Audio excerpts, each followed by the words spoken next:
Hello my lovely ravens and welcome back to a new video, another Matchbox 36. This year I'm going to complete all 50 Matchboxes. Can you believe it is coming to an end? Today I am creating Little Hangleton Graveyard.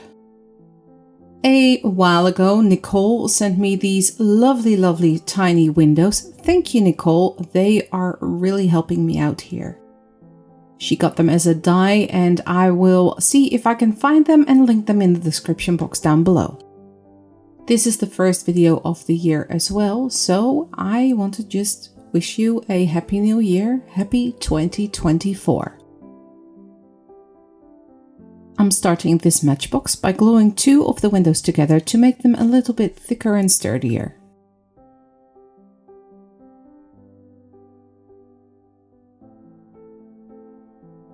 I then trace around the window on a piece of cardboard, just so I can cut that out in an arch shape and the window will fit right behind it, so it looks like an old arched window in a building. At the end of the Triwizard Tournament in Harry Potter and the Goblet of Fire, Harry and Cedric were transported to the Riddle Family gravesite. Apparently, this was one of the larger sets used in this movie. The scene was meant to be set on a small hilltop dotted with gravestones and statues, a landscape that was challenging to create. It was also meant to be very old, so the filmmakers focused on creating an ancient sensory feeling, crumbling and overgrown.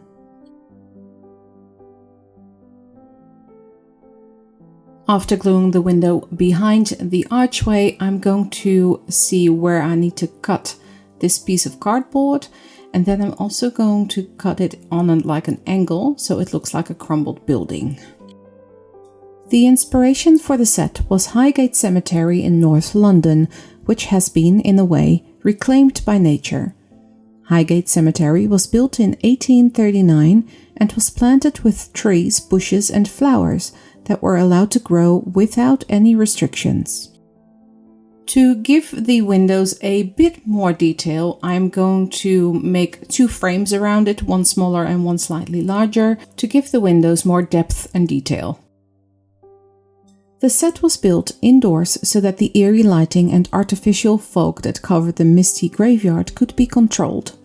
Another practical consideration was that filming in the studio meant that the night scene could be filmed during the day. The ground was covered with living grass and the set was crowded with huge moss-covered tombstones, some of which bore the names of crew members' pets.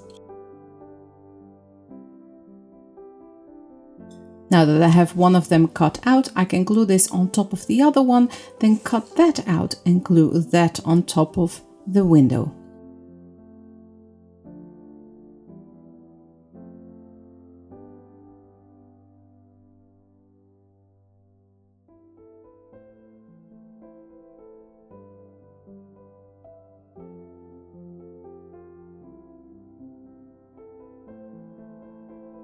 I also made one for the other side with two smaller windows, and now it's time to paint them. I start with this grey acrylic paint and I mix that with baking powder and baking soda to make this fluffy kind of textured paint so it looks more like a wall. I will leave a recipe for it in the description box down below. In fact, all the materials that I'm using in this video will be linked down below as well.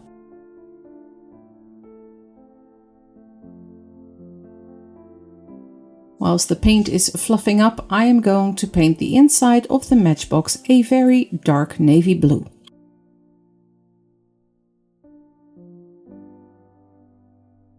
Once that is dry, with a very thin paintbrush, I'm going to paint on trees that are in the background. So before I glue in the walls, I want these trees to be behind that. I started off with a very dark grey, but that didn't really stand out against the blue background, so I switched over to a black.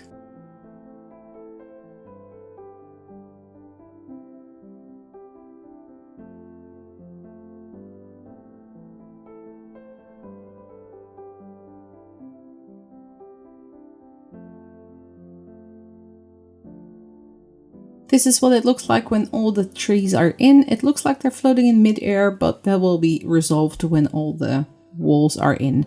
Now I'm going to go in with the texture paint and just dabbing that on with an old paintbrush, really. Going all over the outside of the wall and also on the window itself to give it that texture.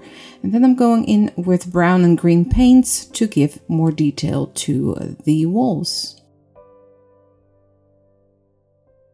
The statue over the Riddle tomb that traps Harry was originally meant to be of a beautiful angel, based on monuments studied in Highgate Cemetery. The filmmakers altered the idea to Angel of Death, given whose family tomb it was. It's finally time to place the walls inside the matchbox, so I'm just attaching them with some wood glue.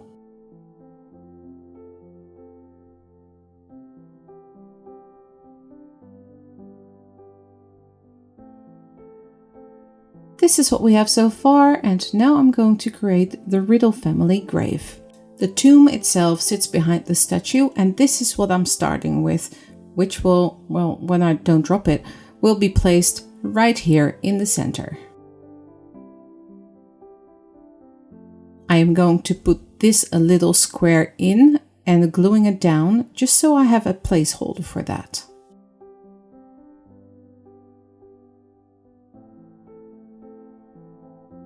I'm going to make another textured paint concoction, but this time with brown paint.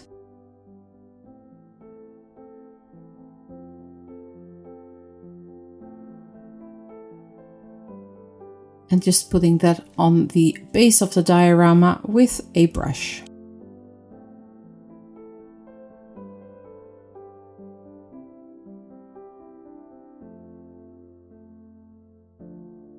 For the statue that is on top or at the front of the Riddle family grave, I didn't want to use any clay in this miniature.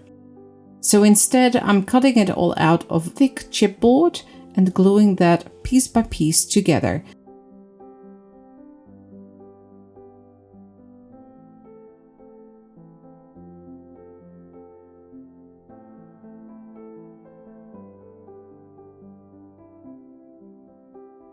Apologies if some of this is out of focus, it is super tiny. So here are the two wings done, and now I'm going to glue on a very tiny figurine that I found on AliExpress quite some time ago. But again, if I find it online, then I will leave it in the description box below. And this is going to be my base to build up wood glue, as you see here. It almost looks like a skeleton Grim Reaper with a scythe. So that's what I'm trying to build up here with just a little figurine and wood glue. With some more of the gray texture paint, I am going over the entire statue to give it that stone-like texture. And even though the movie is quite grim and gray, the scene that this takes place in reality it would have been a brown floor cover with some green on the floor and overgrown on the buildings and the statue as well.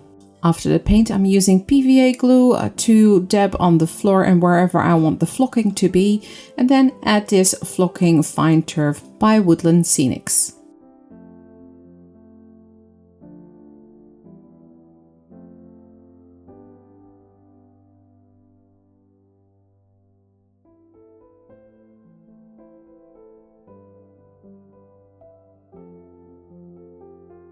And this is how that came out. I'm really happy with what this is looking like. Now I have to place the statue in after painting it, but first I'm going to add some highlights and some brown and moss and all that kind of fun stuff to give this piece a little bit more life.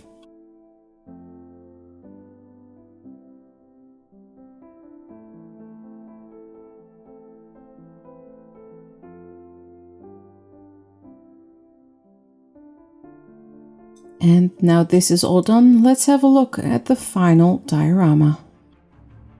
And this is it for the first video of 2024 and the 36th in the Harry Potter Matchbox series.